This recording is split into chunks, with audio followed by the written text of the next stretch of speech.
Selamat malam, Ibu Bapak, Saudara-saudara yang terkasih di dalam Kristus. Kembali kita berjumpa di dalam syafaat malam pada malam hari ini.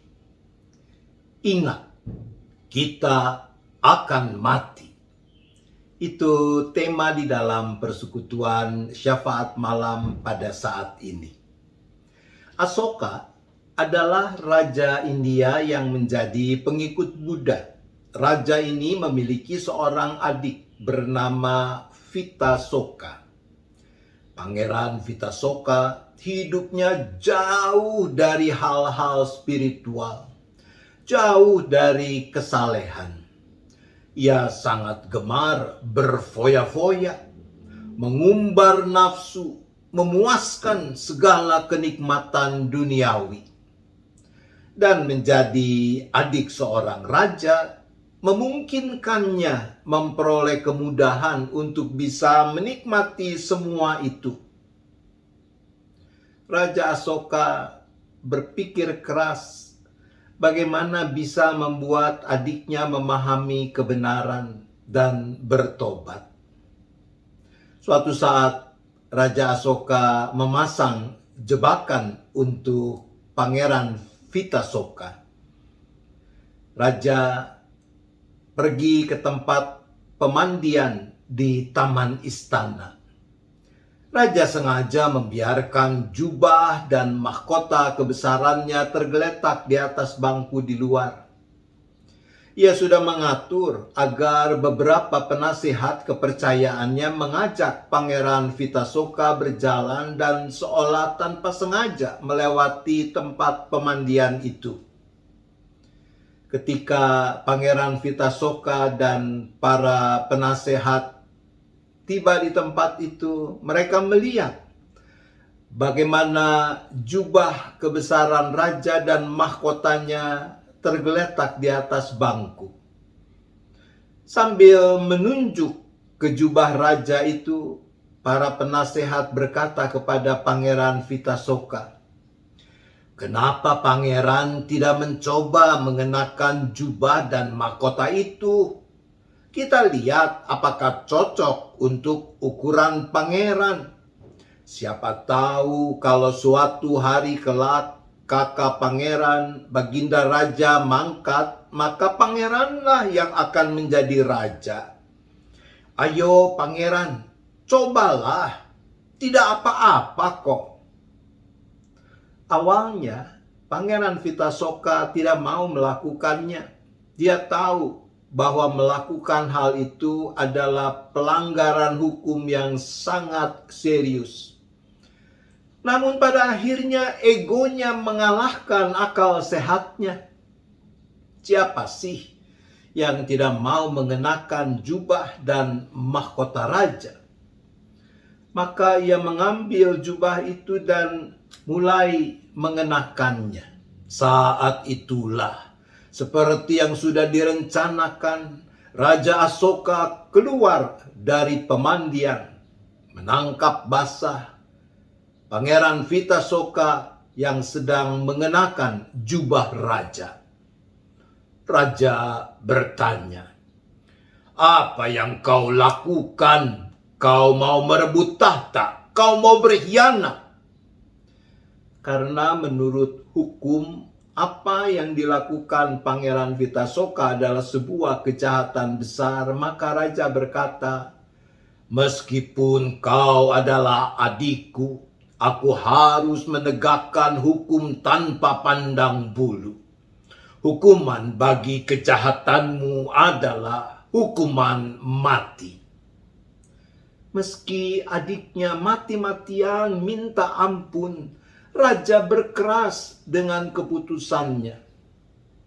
Namun raja menambahkan, "Mengingat kau adalah adikku dan kau begitu ingin menjadi raja, maka aku akan memberi kesempatan selama 7 hari ke depan. Kau boleh menikmati semua kenikmatan sebagai seorang raja.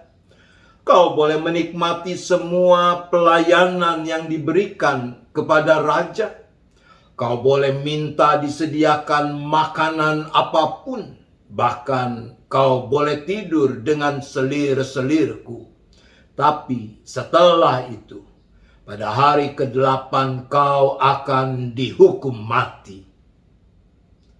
Sehari, 2 hari, 3 hari, 4 hari, 5 hari, 6 hari, 7 hari berlalu. Raja Asoka membawa adiknya ke tempat eksekusi hukuman pancung. Sebelum eksekusi dilakukan, raja bertanya, "Bagaimana? Apakah kau menikmati gadis-gadis cantik selir-selirku itu? Apakah kau menikmati makanan terbaik dari dapur istana? Apakah kau menikmati musik dan semua hiburan lainnya?" Pangeran Vitasoka cuma bisa tertunduk menatap ke tanah, bahunya turun. Dan ia berkata lirih, "Bagaimana aku bisa menikmati semua itu? Aku tidak bisa menikmati tidur bahkan 1 malam pun. Bagaimana aku bisa menikmati apapun ketika tahu aku akan segera mati?" Raja Asoka tersenyum dan berkata, "Bagus, sekarang kau sudah mengerti." Ibu bapak saudara-saudara, apa makna kematian bagi kita, bagi orang yang masih menjalani kehidupan ini? Bayang-bayang kematian bisa membuat orang dikuasai ketakutan, kehilangan semangat hidup.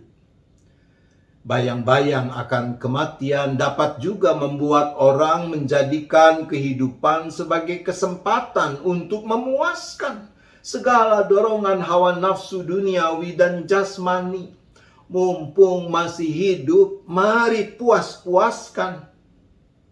Tapi bayang-bayang akan kematian bisa juga membuat orang sadar tentang apa sebenarnya yang paling penting, paling berharga, paling bernilai dalam hidup ini. Memaknai hidup sebagai kesempatan untuk berbuah bagi kemuliaan Tuhan. Mumpung masih hidup, mari muliakan Tuhan. Itu yang terjadi atas diri Pangeran Vitaloka. Lewat pengalaman akan bayang-bayang kematian, ia berubah menjadi manusia yang makin baik dan makin benar. Saya pikir itulah juga yang Paulus hendak sampaikan ketika ia berkata, "Karena bagiku hidup adalah Kristus dan mati adalah keuntungan. Tetapi jika aku harus hidup di dunia ini, itu berarti bagiku bekerja memberi buah." Itu yang dicatat di dalam surat Filipi pasal pertama ayat 21 dan ayat 22. Kita tahu satu saat kita akan mati. Tapi buat kita itu bukan hal yang menakutkan, karena kita yakin bahwa kita telah menjadi milik kepunyaan Tuhan. Tapi kita tidak tahu kapan itu akan terjadi atas diri kita. Justru karena kita tidak tahu kapan waktunya, maka mari jangan sia-siakan hidup yang kita jalani ini. Jika aku harus hidup di dunia ini, itu berarti bagiku bekerja memberi buah. Karena baik hidup atau mati, kita adalah milik Tuhan. Tuhan menolong kita. Amin. Mari kita bersyafaat. Bapa di sorga, Kami mohon pengampunan-Mu kalau di sana-sini ternyata kami masih suka sia-siakan waktu, mengisinya hanya untuk memenuhi dorongan keinginan duniawi dan jasmani. Tuhan, ampunilah kami.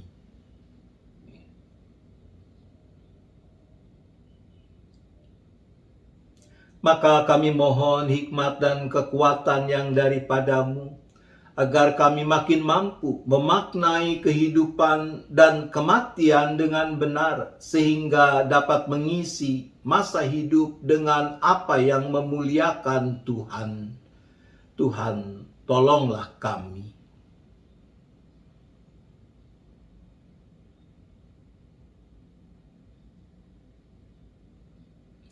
Ya Bapa, kami terus berdoa memohonkan belas kasihan-Mu bagi umat manusia dan dunia yang masih dilanda pandemi ini. Tuhan, kasihanilah kami.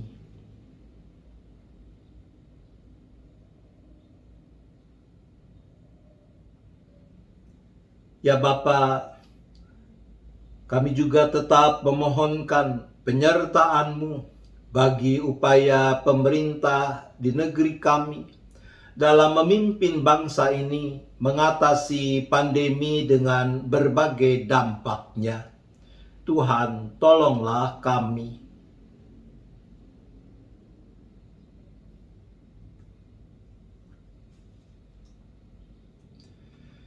Ya Bapa, kami bersyukur ketika sudah mulai terjadi penurunan jumlah orang-orang yang terpapar oleh COVID-19.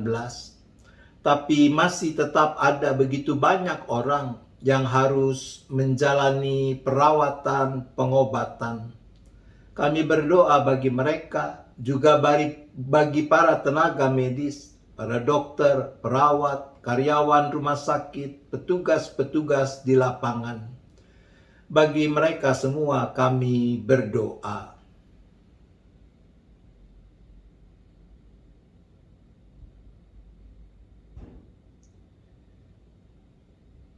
Ya Bapa, kami turut bersyukur bersama dengan orang-orang yang boleh dipulihkan dari paparan COVID-19.